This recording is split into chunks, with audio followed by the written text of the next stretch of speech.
Like aliens coming down from the sky as if out of nowhere, Bobby Roode has popped up on the main roster mere days after losing the NXT title.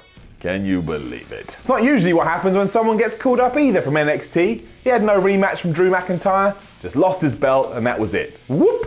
Up he went. But I think there may be a reason for this, and I think that reason could be that Bobby Roode is in line to become WWE Champion. Why? Here's why.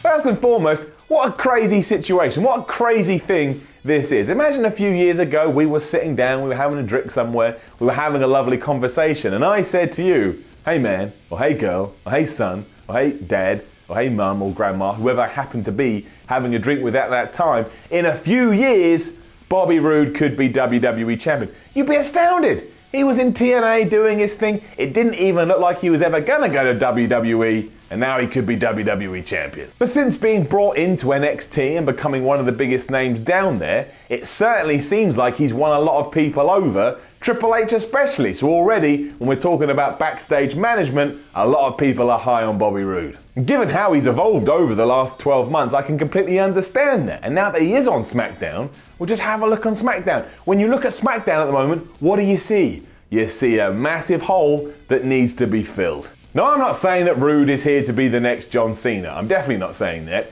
because whoever is to become the next John Cena, well, you're going to have to be WWE through and through. You're not allowed to go out there and ply your craft and then come into WWE. Whoever John Cena 2 will be, whoever takes his throne and does all that stuff, will have started in WWE and they'll die in WWE. Not die, but you take my point. That doesn't stop these people from succeeding, of course. But I do think there's a reason John Cena was moved to Raw and then Bobby Roode was shifted into SmackDown. I do think though that WWE has this plan where they want to move Roode into the upper echelon of SmackDown stars, and if you're gonna do that, if you're gonna put him in this bracket where you want to be, surely his time with gold has got to come. I think it may work damn well too, as silly as it may sound. One of Roode's biggest assets is the fact he comes out to the ring with the robe and he's got stupid entrance music playing, which of course is awesome, and he's all about being glorious and all that. That stuff is preposterous, but the preposterous stuff in pro wrestling is always what's best, because preposterousness, which is hard to say, is so much fun.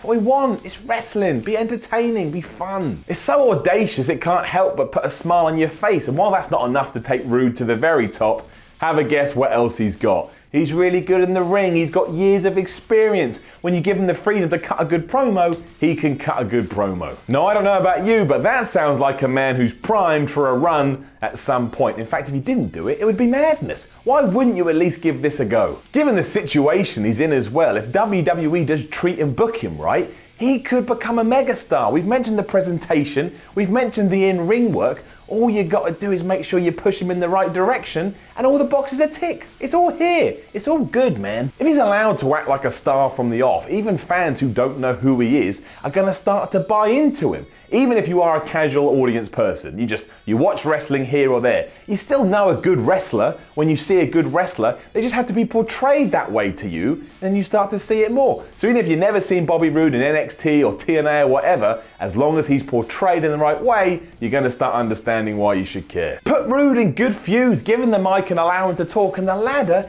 is there for him to climb, especially because old Bazza Corbin, his push is gone now. His push has been stripped away like a car that needed to get paint taken off of it. So again, there's another hole to fill. And guess who can fill that hole?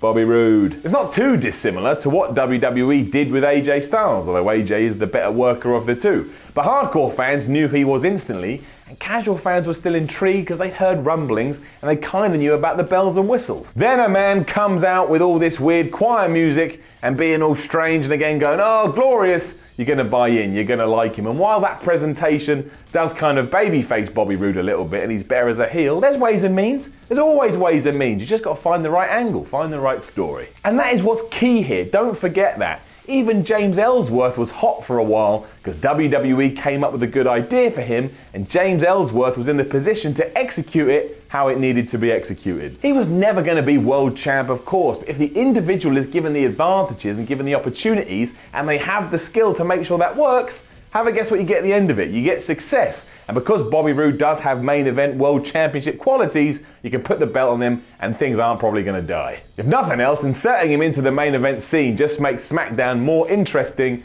straight away. You got Styles, Owens, Nakamura, maybe even Corbin if you want to do that. Jinder, Orton, Rusev. There are interesting matchups from the off, and the more interesting matches we can have, the more likely I am to stay tuned. I actually think his age helps him too, and I know he's coming up on 40, or maybe he is already 40, but that just means he can use all the experience that he's built up over the years and make sure he doesn't take a wrong step. He's not going to fluff up or make a mistake because he knows how to not do that. He's earned this position, and now all he has to do is smash it and see it through, and I think he will. I cannot see him not succeeding.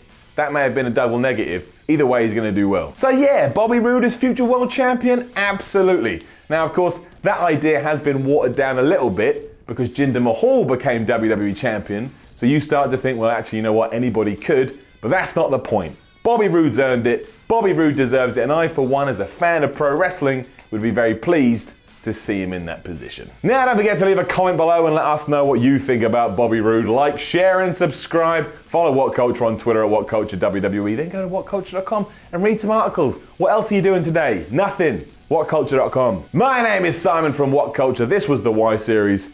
2 salutes for you. I'll be seeing you soon. You there, do you want to prove you're a wrestling smartass? Then answer me this. Who was the first Alliance Invader to win a championship in the Invasion storyline?